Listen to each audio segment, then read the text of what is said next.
Du pain, non pas chargé avec du haricot ou du chocolat, mais plutôt contenant de la cigarette, de l'allumette et de l'alcool circulent sur les réseaux sociaux depuis plusieurs jours. Une nouvelle méthode qui serait utilisée par certains élèves pour faire entrer des stupéfiants dans les établissements scolaires. Les élèves déploient beaucoup de stratégies. Ça peut être un portefeuille, ça peut être ce qu'ils appellent le Nouveau Testament, ça peut être dans un cahier, ça peut être même dans la paire de chaussures. Donc il y a différents endroits où ils peuvent tenter de cacher un peu ces stupéfiants et tout le reste. Ils n'entrent pas à l'école aux heures normales, c'est-à-dire à 7 h ils ne sont pas à l'école, ils sont d'abord dehors.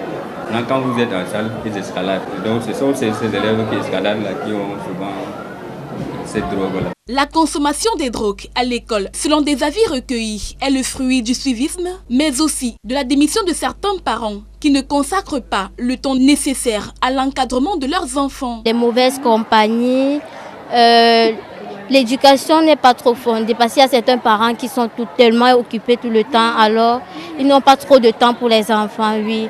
Du coup, ils sont abandonnés à eux-mêmes, ce qui fait qu'ils peuvent se balader ou alors...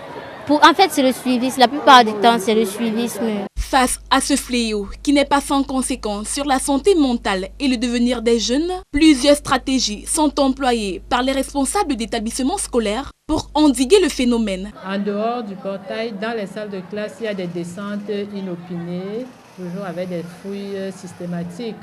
Le planning de passage est secret. C'est beaucoup plus l'assistance qu'il leur faut. Et c'est cette assistance que nous leur apportons par le moyen des conseillers d'orientation au sein de l'institution, mais également par le moyen des spécialistes pour soit des séances d'éducation ou alors de désintoxication. Selon le ministère de la Santé publique, 12 000 adolescents scolarisés âgés de 13 à 15 ans consomment du cannabis. La prévention et la sensibilisation demeurent les principales armes pour réduire à moindre expression ce phénomène qui gangrène la société.